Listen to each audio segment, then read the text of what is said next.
문헌에 있는 옛날 이야기. 순진에서 출세한 백성.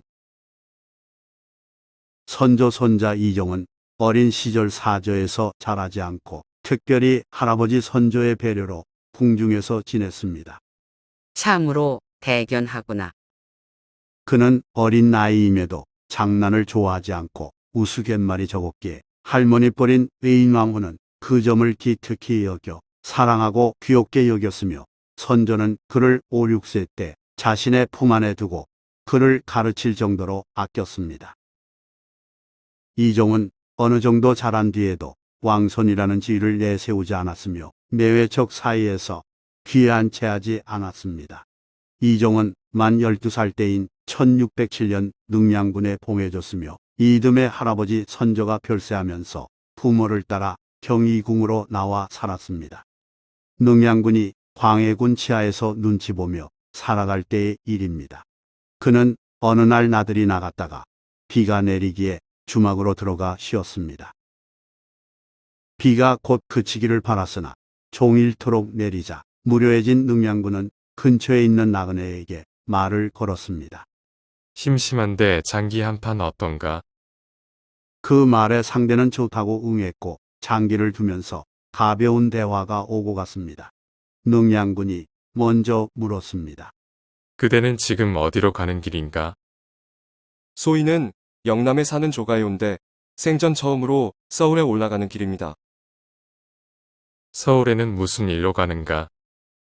소희는 먼 시골에서 나고 자랐는데 서울에 있는 궁궐이 장엄하다는 말을 실도록 들었기에 얼마나 대단한지 직접 보고자 길을 나섰습니다. 말하는 내용과 말투를 보니 글을 배우지 못해 어리석거나 성품이 순박하고 꾸밈 없는 사람으로 여겨졌습니다. 계산 빠른 사람들만 보아오다 순진한 면에 호감을 느낀 능양군이 농반진반으로 말했습니다. 우리 집이 사직동에 있으니 그대는 나를 찾아오겠는가? 조씨는 진지하게 받아들이며 되물었습니다. 사직동이 어디에 있습니까? 공이 나를 대함이 매우 은근한데 어찌 방문하지 않겠습니까? 다만 공이 누구인지 모르니 어떻게 불러야 하는지요?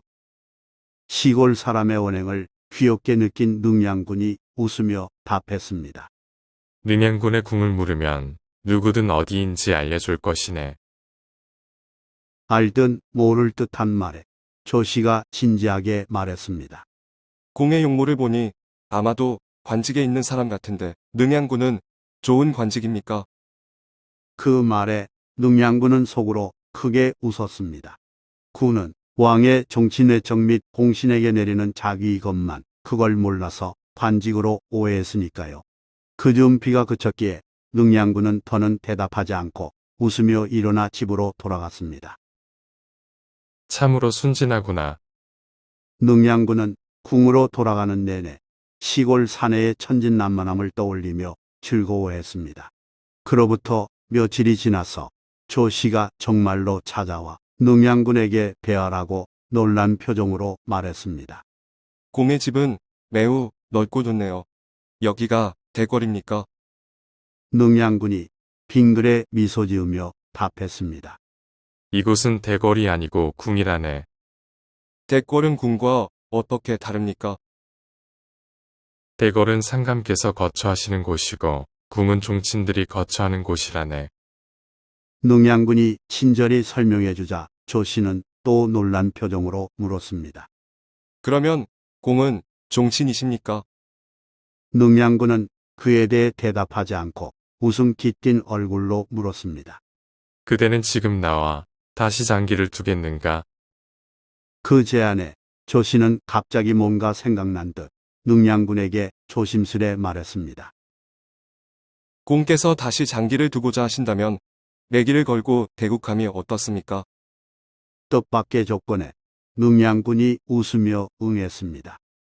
그대는 어떤 물건을 걸기 원하는가? 공께서 이기면 소인은 좋은 술 한 병을 사서 올리고 소인이 공을 이기면 서찰 하나를 본관에게 써주어 소인을 찾아보게 했으면 합니다.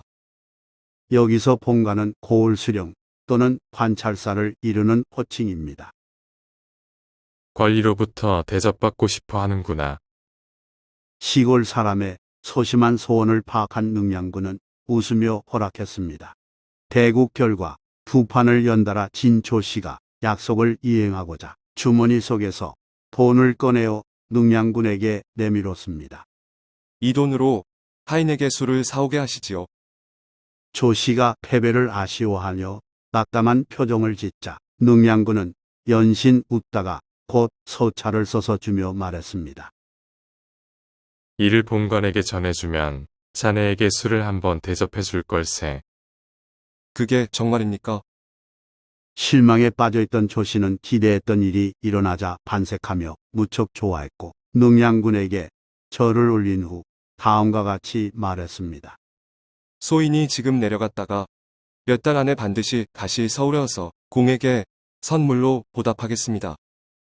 말을 마친 조씨는 작별 인사를 남기고 떠났습니다. 그로부터 얼마 지나지 않아 반정이 일어나면서 능량군은 보위에 올랐습니다. 조선 제16대 왕이 된 인조는 궁에서 일하는 사람들에게 이르기를 만약 영남에서 조씨가 다시 찾아오면 이런 사실을 누설하지 말고 곧 능량궁에 머물도록 하고 몰래 대궐에 알리라고 지시했습니다. 몇 달이 지나 조씨는 해물을 정성스레 포장해 가지고 와서 능량궁을 방문하여 물었습니다. 대감은 어디 계십니까? 하인이 명받은 바 있기에 웃으며 답했습니다. 다른 곳으로 거처를 옮기셨습니다.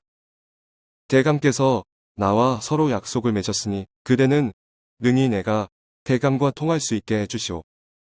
알았소. 일단 이곳에서 기다리시오. 하인은 입을 다물고 웃으며 영남에서 조씨가 다시 찾아왔음을 궁궐에 알렸고 인조는 사람을 시켜 밤의 좁은 문으로 불러들이라 명했습니다. 조씨는 손에 해물을 들고 궁속을 따라 어두운 밤에 좁은 문을 통해 대궐로 들어갔습니다. 인조는 편전에 앉아 있었으며 조씨는 그 앞에 절을 올린 후 해물을 바치면서 말했습니다. 이것은 매우 좋은 해산물인데 공께서 반찬을 만들어 드실 수 있도록 가져왔습니다.